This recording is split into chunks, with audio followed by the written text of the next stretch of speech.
Hi everyone, in this video we're taking a look at tea cakes and how to use them. If you're interested in premium tea, make sure to subscribe to our channel for new videos like this one each week.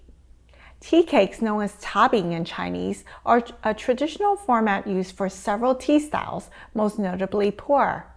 Tea cakes are produced by compressing finished tea leaves into a flat dish shape and were originally invented as a way of transporting tea, since compressed cakes took up far less space than loose leaves.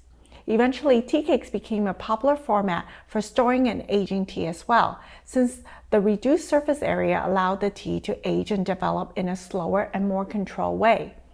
To use the tea cake, you'll want to break off a piece of the tea, being careful not to damage the leaves too much.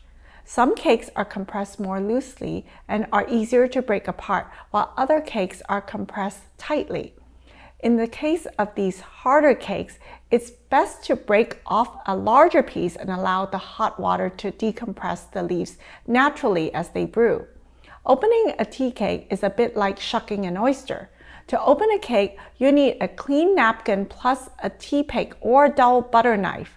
Start by unwrapping and removing the tea cake from the paper wrapper. Next, fold your napkin to create a thick protective barrier for your hand. Then place the tea cake on one end and wrap the rest of the napkin over your hand as you hold the cake down on a stable surface. With your other hand, slowly insert the tea pick or butter knife into the side of the cake, aiming for a gap between the tea leaves. It's important not to use force, since you will be pointing the pick or knife toward yourself to do this. Instead of forcing the pick or knife into the cake, try twisting it gently back and forth to get the leaves to separate.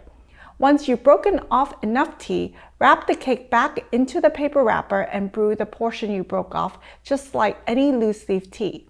To learn more about premium tea, visit redblossomtea.com.